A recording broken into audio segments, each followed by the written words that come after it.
బాగా తీవ్ర చర్చనీయాంశం అయింది అల్లు అర్జున్ అంశం. ఇప్పుడు కూడా అది కంటిన్యూ అవుతానే ఉంది. దానికి సంబంధించి వారు ఆల్రెడీ పిలిచినట్టున్నారండి. వారిని అల్లు అర్జున్ గారిని రమ్మన్నట్టున్నారు ఎంక్వైరీ కోసం.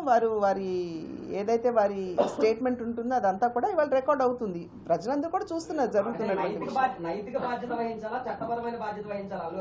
ఏదేమైనప్పటికీ కూడా ఇప్పుడు ఈ ఏదైతే ఎంక్వైరీ జరుగుతుందో ఎంక్వైరీ జరిగిన తర్వాత డెఫినెట్ గా దాని మీద యాక్షన్ అనేది ఉంటుంది అనేది నేను అనుకుంటున్నాను. అసెంబ్లీలో ఘాటుగా మాట్లాడటం, ఆ తర్వాత ఆయన అల్లు అర్జున్ గారు మీడియా సమావేశంలో మాట్లాడిన తర్వాత ఇంకా తీవ్రంగా ఈ అంశాలు నడుస్తూనే ఉంది.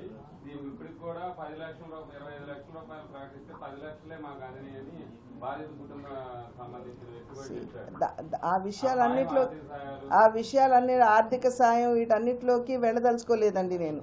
అక్కడ డెఫినెట్గా ఏమిటంటే అల్లు అర్జున్ గారు ఒక యాక్టర్గా వస్తున్నటువంటి సందర్భంలో పోలీసు అక్కడ ప్రొటెక్షన్ అనేది డెఫినెట్గా అక్కడ కల్పించాలి. ఒక్క నిమిషం, అక్కడ కల్పించాలి. అక్కడ ఎక్కడో అది ఏమన్నా లోపించిందా అనేది చాలామందికి అనుమానం ఉంది. తగినంత స్థాయిలో అక్కడ పోలీస్ ప్రొటెక్షన్ లేదేమో అనేటువంటి అనుమానం చాలా ఉంది.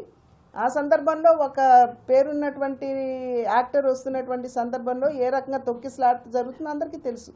దానికి ముందుగానే ప్రిపేర్డ్గా ఉండాలి. సో ఆర్థిక సాయం అంటారా, అది వాళ్ళకి సంబంధించినటువంటి విషయం. దాని మీద నేను స్పందించవలసినటువంటి అవసరం.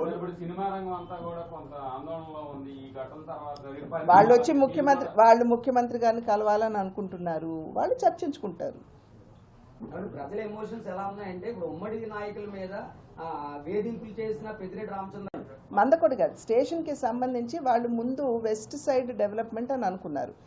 మనం గట్టిగా వాళ్ళతో పట్టుబట్టి సిటీ అంతా కూడా మనకి ఈస్ట్ వైపు నుండి మనకి డెవలప్మెంట్ ఈస్ట్ వైపు కావాలంటే డిజైన్స్ మార్చి రీడిజైనింగ్ చేయాల్సి వచ్చింది. ఆ రీడిజైన్ చేసినటువంటి సందర్భంలో ఇంకొంత వ్యయం పెరిగేటువంటి అవకాశం ఉంది. అంటే మనకి ఏదైతే అనుమతులు ఉన్నాయో దానికంటే కూడా అధిగమించి ఇప్పుడు వ్యయం పెరిగేటువంటి అవకాశం ఉంది. రైల్వే బోర్డుకు ఆల్రెడీ ఇవన్నీ కూడా వెళ్ళాయి. రైల్వే బోర్డులో చర్చించిన తర్వాత వన్స్ దే అప్రూవ్ వెంటనే అది ఆచరణలో పెడతారు. నేను ఆల్రెడీ రైల్వే బోర్డు తోటి అశ్విని వైష్ణవ్ గారితో కూడా మాట్లాడటం జరిగింది. అదేవిధంగా కొవ్వూరు నిడదవోలు ట్రైన్లకు సంబంధించి కూడా స్టాపేజ్ ఏదైతే ఉందో కోవిడ్కి ముందు ఉన్నటువంటి ట్రైన్లు ఆపేశారు. వాటికి సంబంధించి కూడా నేను ఇప్పటికీ 2 సార్లు అశ్విని వైష్ణవ్ గారిని కలిశాను. మళ్ళీ రేపు 30ని వెళ్తున్నాను. వారిని అడిగాను సమయం మళ్ళీ ఒకసారి 1-to-1 మాట్లాడటానికి. సో ఇవన్నీ కూడా మేము ఎప్పటికప్పుడు టేకప్ చేస్తాం.